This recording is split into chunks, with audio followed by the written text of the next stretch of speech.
Okay, here we are on predictive tools. This is our number 3 section C tape. Which is the most predictive method to forecast support and resistance in the future? Well, this question is so incredibly important because if you cannot predict or forecast support or resistance, how do you know where the market's going? If one wakes up in the morning on a Monday and says, I wonder which way the market goes, up, down, or sideways, well, they're going to be right. It's going to go up, down, or sideways. So if you have price cycles, as we've seen, it allows you at least the ability to see cycles above or cycles below. So price cycles enable you huge amounts of material and huge amounts of an advantage. So price cycle is the first predictive method that I use. It'll show you support, it'll show you resistance, and it is quite accurate. Our price cycles are highly accurate cycles, higher than 90% accuracy. The key to learning price cycles is the language and their meanings. That's the second and third phase. The fourth phase is the ability to plot a price cycle. That's using an astro indicator. The second most predictive method is vibration. Can call this the laws of vibration. Vibration is the price level in any market worldwide that the planet event, the planet pair, aspect, ingress, time event occurs at a particular price. So if you cannot see a vibration of the sun square moon and do not know where that is in gold, how would you know where the market's going to go in gold tomorrow?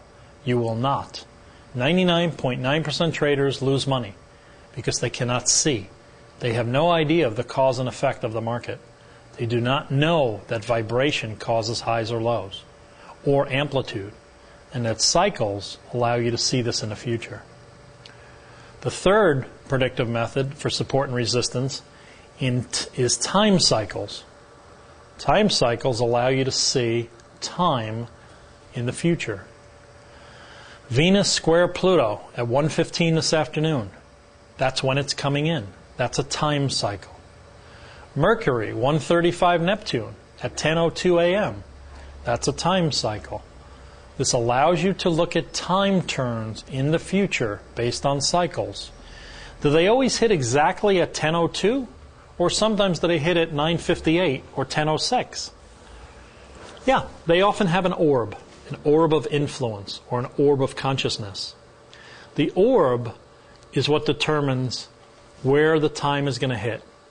Here's an example. If we were trying to find out where a tornado starts in the middle of the field in Kansas, and 3 people were standing on the side of the road, and person A said 300 yards out, person B said, I think the tornado is going to start 200 yards out, person C said, I think the tornado is going to start 100 yards out. Who's right? Where's the tornado going to start? How easy is that to find out? That's what it's like forecasting with time. It's not easy. We're going to send a rocket to Mars. We have to land within 90 square yards from the Earth. That's like shooting a bullseye with an arrow 50 million miles away and hitting the target. So is it easy to get accuracy to the minute? No, it's not. Is it possible? Yes, it is. So as we go forward, we're going to talk about what causes this type of accuracy. All 3 of these methods allow you to see and trade successfully if you understand price cycles, vibration, and time cycles. These are predictive tools.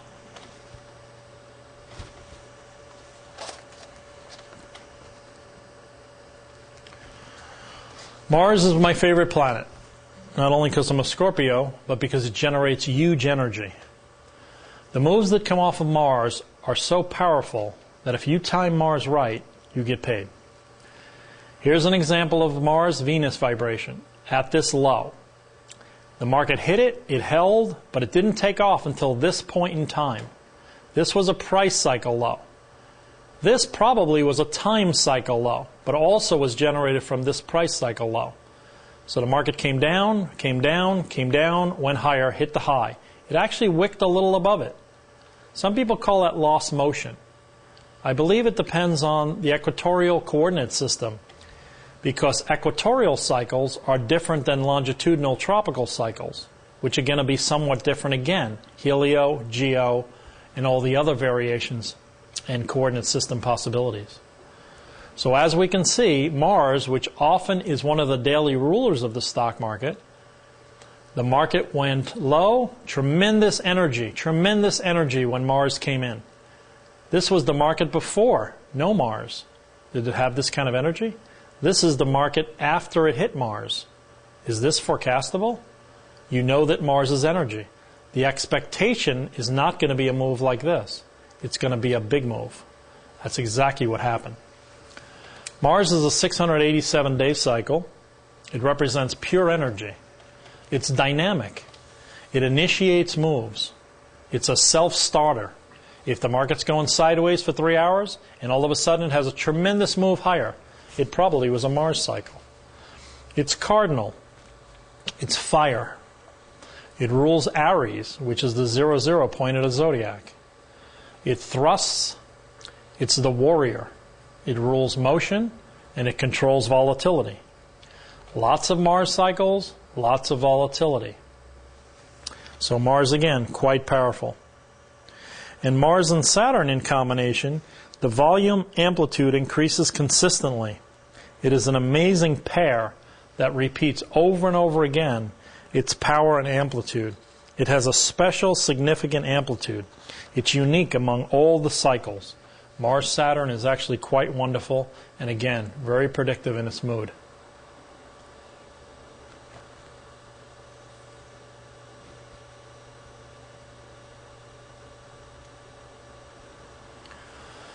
Confluence. This is the closest we come to the Holy Grail.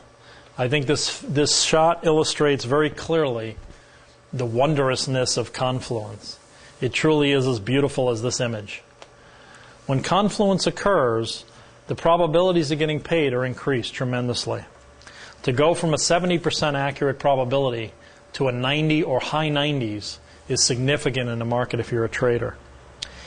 Confluence is when multiple cycles in prices occur. More than 2, 3 or 4 are even better. Any multiples. Clusters of cycles in time. 2, 3, 4, 5 events within 5 or 9 minutes of time, or a cluster of time, or a confluence of time cycles. These are amazingly high probability trades.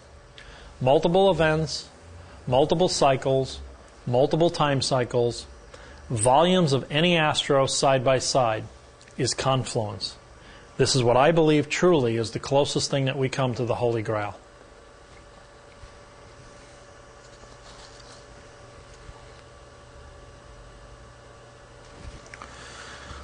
Why trade cycles at all?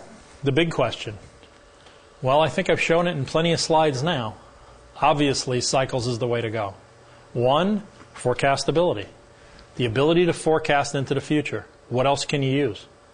2, accuracy. To the tick. How much more accurate does it get? It doesn't. Timing. To the minute. How much more accurate does it get to that? Not much.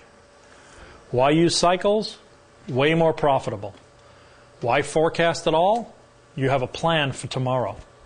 Why look for confluence? Highest probability trades, less likely getting stopped out. How do I seek correlation? Build vibration. How do I learn to use and trade these correlations? Using cycles. Timing, backtesting, studying the past to forecast the future. That's why you trade cycles. The ability to do all of these things that you can't do any other way.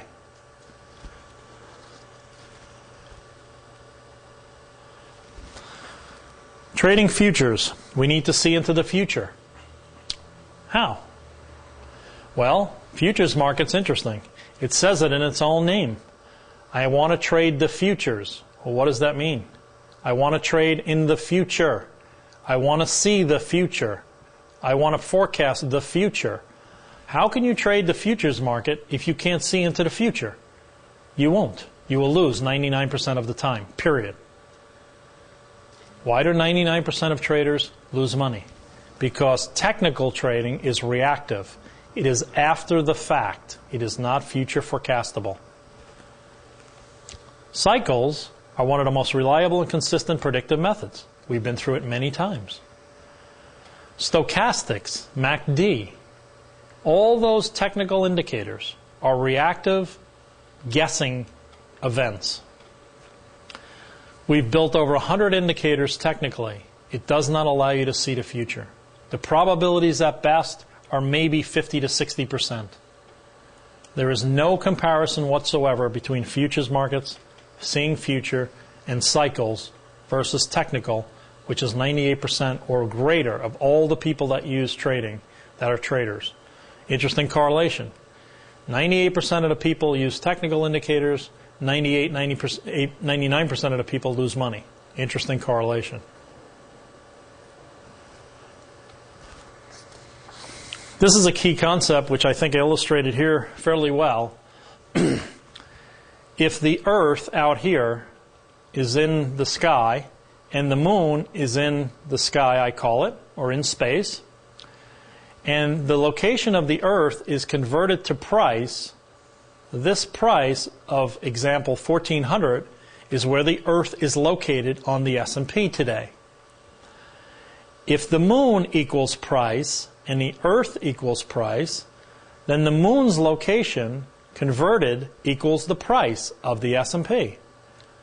So if the Earth is located at 1400 and the moon is located at 1350, those will act as support and resistance because they're natural cycles and natural events to the markets. Markets are just cosmic ping pong. They go from planet to planet. Price moves between these cycles. The dominant cycles generate a bias to the up or downside. The stronger the cycle above or the stronger the cycle below makes the bias amplified. So if the strength of the cycles are below, the market will move higher and the resistances above it will be weakened because the cycle below is so much stronger. There's a famous line that says, as above, so below. Well, here it is. You're seeing it in planets to price from the esoteric to the actual mundane. Moon and sun cycles, powerful. Mercury, timing cycles. Venus, changing prices and values.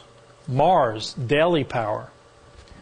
The outers, and Chiron, the bridge cycle between the outers and Chiron. These are all cosmic ping pong cycles. I just call them that because that's what they feel like, and when you watch them, that's what they actually do. So the cosmic energies are the key to understanding how the markets move.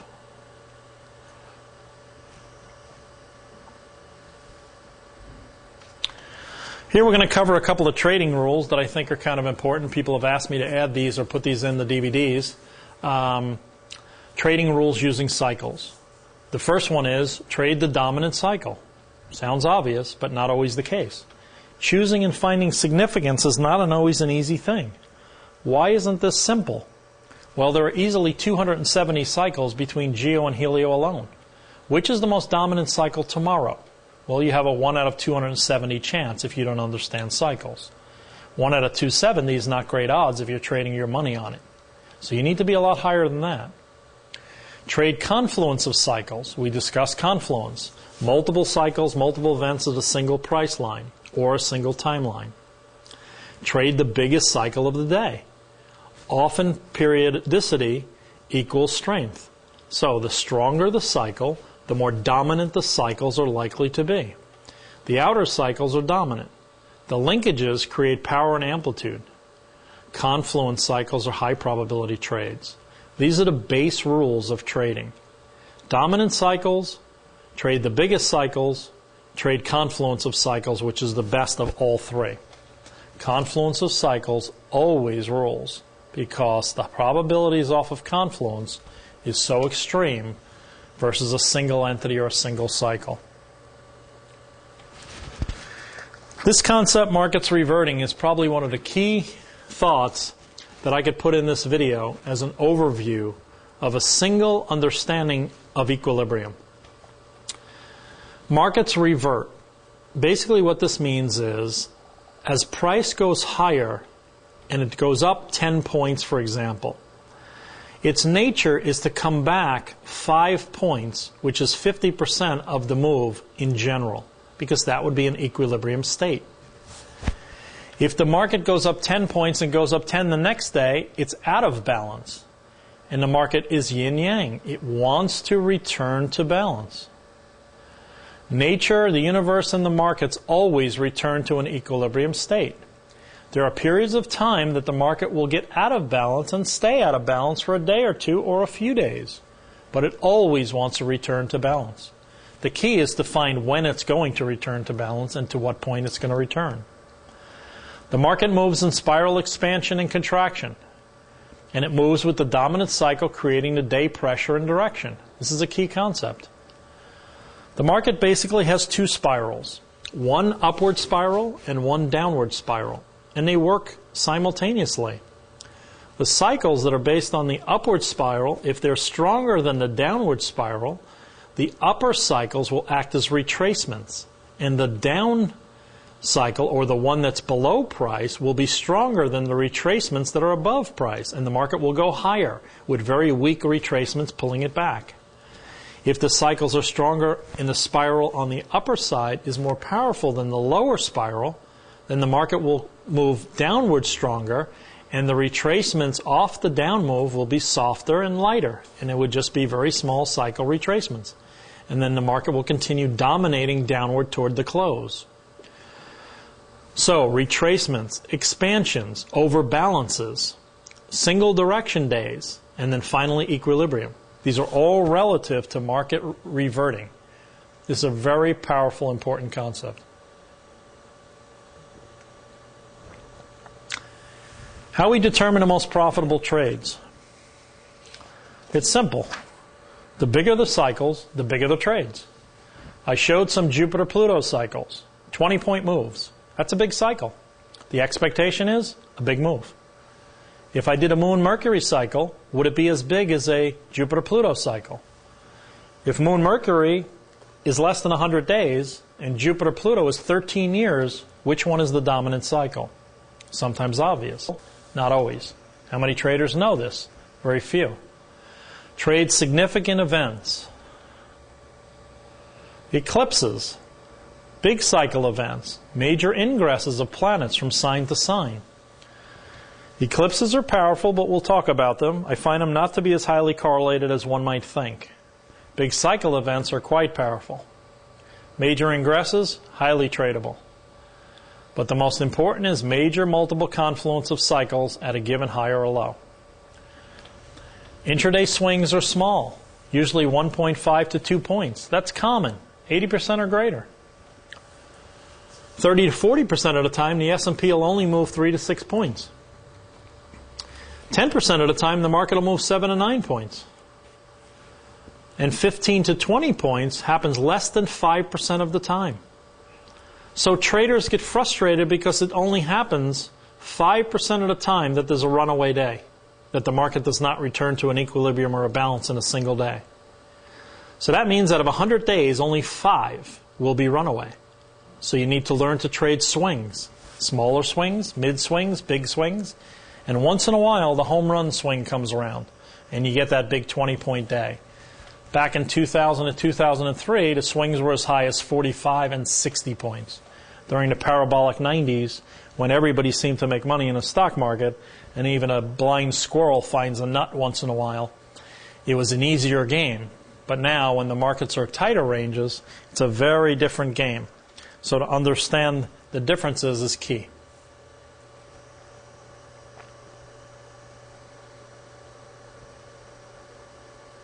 Stops. How can cycles define my stop? Well, one nice thing about this methodology with trading harmonically is you can see vibration. You can see and clearly define your stop.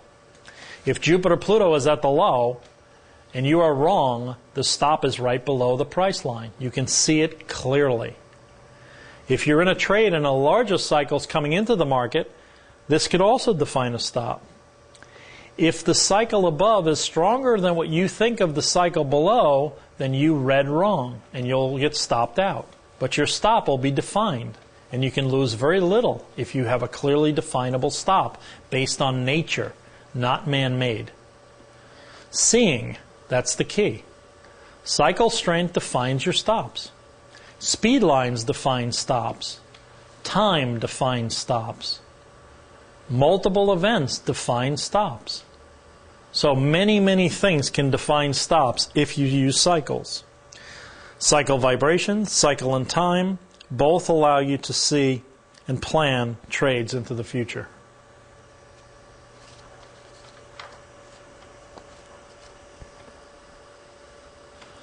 On what cycles do I take profit or exit? Well, cycles act as energy generators. Both the conjunction and the 180 will actually act as magnets. The market wants to go to these points. So if you build a day and you have a 180, there's a likelihood, highly probable likelihood, that the market will magnet to that event. Remember, our Earth is magnetic. We have a grid around the Earth, magnetic energy, electrical energy, magnetic energy. There's all kinds of energy related to planets. Cycles act as energy generators. The beginning and ending concept, we'll talk about a little more as we go forward, is unbelievably predictive and highly effective to win trades. Do I take profit or exit on a larger dominant cycle that's above the price? If the market's running upward and you're in the trade long and you're coming up to a resistance line, you can see it. So you know where to take your profit right before you get there, because you know that it's going to be resistant. So after reviewing cycles of the day, the next stronger cycle that dominates over the entry cycle is often a good profit place. This takes a little time to understand and to work through these cycles to get this thing down. But remember again, conjunctions, 180s are magnets, they're attractors and repellers. This is a very unique concept. For instance, if you're long a moon cycle and in the PM the Sun squares Uranus, enters in this afternoon, the Sun square Uranus is stronger than the early AM moon cycle.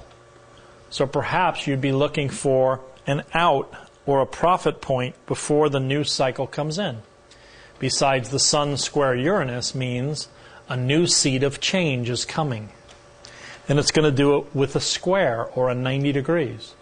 And a 90 degrees is a turning mechanism of the universe. So 90 degrees are highly probable turns in the stock market. So how does one prepare for trading tomorrow? This is one of the key questions. This does take some time to learn. This does take some time to put it all together. There's a tremendous amount of astro in the sky. Understanding the particulars of each of the events that are significant to the stock market takes some time. We're defining as many as we can in this DVD that allows you to see all the events that will be effective for the stock market. Homework. I review all daily, weekly, and monthly cycles and events coming into the market in a given week. So if I do the week, I start on Sunday, do my homework, and I look at Monday through Friday. The read. This is one of the most significant parts of the whole game. Your understanding of the read.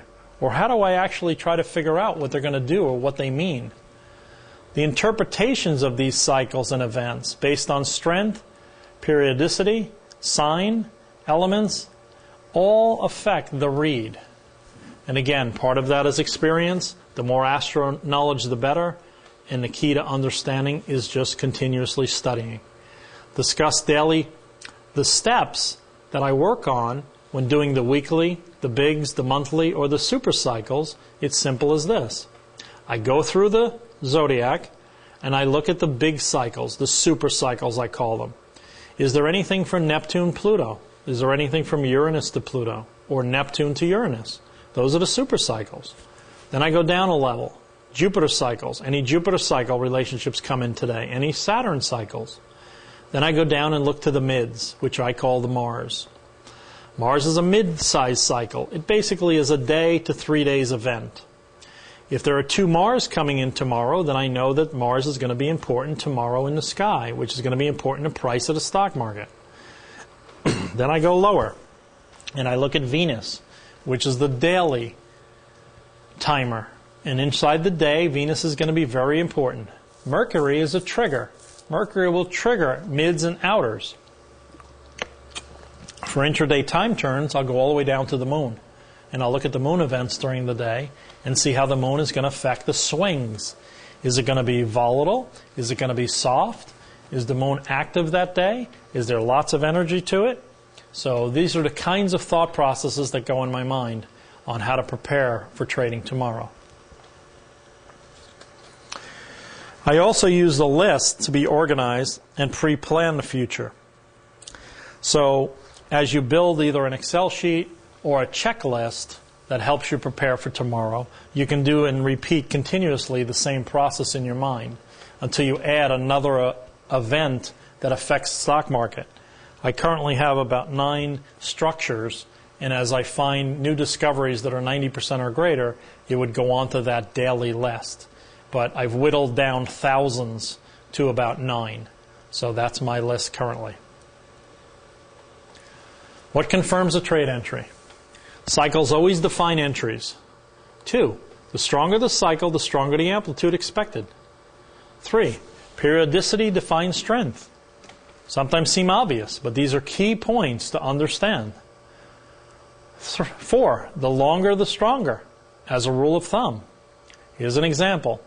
Earth-Jupiter versus Mercury-Venus. Which is stronger? Well, Earth-Jupiter is a bigger cycle than Mercury-Venus. So if there were 2 in the sky, this would be dominant. So tomorrow, Earth-Jupiter would be more significant than Mercury-Venus. Now here's an obvious one.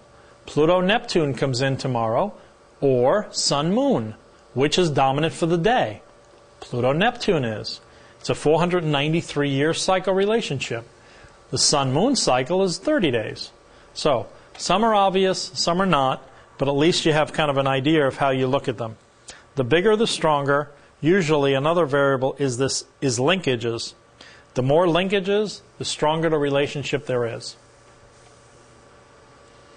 So we look all the way across the board from luminaries all the way out to supers, and we determine which is significant for the next day. Trading rules for swing traders. I don't go into that too much on this DVD because I'm doing an entire